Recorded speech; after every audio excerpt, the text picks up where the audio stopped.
কথায় আছে না, যে পারে না সে কোথাও পারে না। সিলেট স্ট্রাইকার্সের যেন তেমনই অবস্থা। ঢাকার মাটিতেও পারলো না, এখন নিজেদের মাটিতে এসে অর্থাৎ সিলেটের মাটিতে এসে সেখানেও একের পর এক বাজে পারফরমেন্স করছে। সিলেট স্ট্রাইকার্স কেন বিপিএল এ দল নিয়েছে সেইটা আমার একটা বড় প্রশ্ন। এদের কমিটির কি টাকা পয়সা অনেক বেশি হয়ে গেছে? আসলেই তাই, মানে একেবারে যাচ্ছে তাই পারফরমেন্স। বিপিএল এর মানটা দিনকে দিন একেবারে নিচের দিকে নামিয়ে দিচ্ছে। আজকের ম্যাচের কথা, একটা সময় ছিল এমন অবস্থা যে তারা যেভাবে যাচ্ছে তাতে করে তাদের রান 220 প্লাস হবে, সেই জায়গায় কোন রকম কুতে কুতে 125 রান করতে পেরেছে। তাও ক্যাপ্টেন আরিফুল আজকে ভুল করে 29 বলে 36 রান করে ফেলেছে। এইটা যদি না করতো সে 100 নিচেই অল আউট হয়ে যেত সিলেট। মাঠে এত দর্শক, হাজার হাজার দর্শক, চিৎকার চেঁচামেচি সিলেট সিলেট সিলেট, কিন্তু এত চেঁচামেচি দিয়েও তাদেরকে উত্তেজিত করা যাচ্ছে না। কি একটা অবস্থা! শুরুটা কিন্তু খারাপ করেনি একেবারে। 27 রানে 2 উইকেট পড়ে যখন 4.2 ওভারের খেলা, সেই সময়ে দলের হাল ধরে মুন্সি এবং জাকির দুজনে মিলে কিন্তু বেশ ভালো একটা পার্টনারশিপও করে ফেলে। একটা পর্যায়ে যখন মুন্সি আউট হয় 8.1 ওভারে 76 রান 3 উইকেটে, এই শুরু হলো ওই 76-এ 3।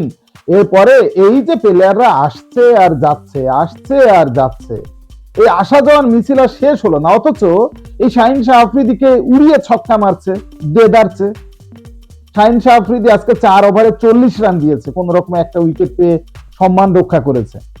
সেই দল কিভাবে 125-এ অল আউট হয়ে যায়? পরের কোন প্লেয়ারই দায়িত্ব নিয়ে খেলতে পারলো না।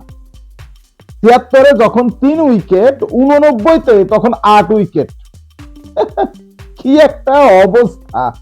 মানে ভালো তারা খেলবে না, যেভাবেই হোক তারা খারাপ খেলবে, তারা হারবে, এটা হলো পণ। রিশাদ এবং জাহানদাদ দুজনে মিলে ধ্বংস করে দিল একেবারে সিলেট স্ট্রাইকার্সকে। একেবারে বল বুঝে উঠতে পারছে না, একজন পেস বল করছে আর একজন স্পিন বল করছে, দুজনে মিলে 6টা উইকেট নিয়ে 3-3-6টা ভাগাভাগি করে, মানে কেউ যাতে মন খারাপ না করে, তো ভাগাভাগি করে একেবারে ধ্বংস করে দিল সিলেট স্ট্রাইকার্সকে। শেষের দিকে ওই যে বলছিলাম যে ক্যাপ্টেন আরিফুল সে আসলে 29 বলে 36 রান করে বলে 125 পর্যন্ত পৌঁছাতে পারে সিলেট। 126 রানের একেবারে মামুলি সহজ টার্গেটে ব্যাট করতে নামে ফরচুন বরিশাল ধাক্কা খায় প্রথম বলেই। কর্নওয়েলের বলে প্রথম বলে ক্যাচ আউট দেয় কিপারের পিছনে তামিম ইকবাল খান, একেবারে ইনফর্ম প্লেয়ার। প্রথম বলে গোল্ডেন ডাক একেবারে। তখন মনে হচ্ছিল কেবলমাত্র ম্যাচটা হয়তো জমবে, এবং নাজমুল হোসেন শান্ত আজকে দলে ফিরে কোনো অবদানই রাখতে পারলো না। অবদান রাখার ভেতরে একটা কাজ করছে, প্রথমবারের মতো সে উইকেট কিপিং করছে। আজকে উইকেট কিপিং করছে, তো তার মূল কাজ তো ব্যাট করা, ব্যাটে আসলে কিছুই করতে পারছে না। 3 বলে 4 রান করে হাওয়া। তখন আসলে একটা ধুকুপুকু অবস্থার ভেতরে পড়ছিল, কিন্তু তাওহিদ হৃদয় এবং মায়ার্স দুজনের চিন্তাধারাই অন্যরকম। এসে একেবারে টি-20 আদর্শ টি-20 যেমন হওয়া উচিত, বেধড়ক পিটনি। এই ভিডিওটা যখন আমি করছি তখন 78 বলে 57 রান দরকার, হাতে উইকেট আছে 8টা।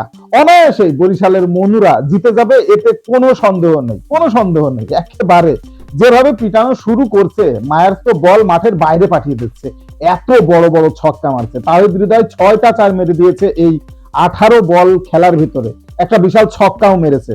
সব মিলিয়ে আসলে বোঝাই যাচ্ছে একটা বড় পরাজয়ের মুখে পড়ছে আসলে সিলেট, এবং তারা এখনো পর্যন্ত জয় শূন্যই থাকলো। একটা ম্যাচও তারা জিততে পারলো না। ফরচুন বরিশাল তারা জয়ের ধারায় ফিরে পরপর 2টা ম্যাচ, গতকালকেও একটা ভালো জয় পেয়েছে বরিশাল, আজকেও তারা আবার জয়ের মুখ দেখছে।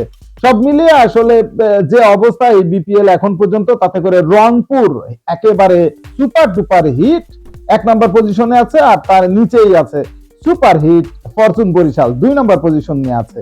আসলে এদের বিপক্ষে এই দল নিয়ে, সিলেটের এইরকম দল নিয়ে আসলে যেটা দুঃসাধ্য ব্যাপার। আপনাদের কি মনে হয় সিলেটের এই দলটাকে কেমন দেখছেন? কমেন্টসে জানান। স্পোর্টসের সর্বশেষ আপডেট জানতে স্পোর্টস ফিভার চ্যানেলটি এক্ষুনি সাবস্ক্রাইব করে বেল আইকন বাজিয়ে দিন। ধন্যবাদ।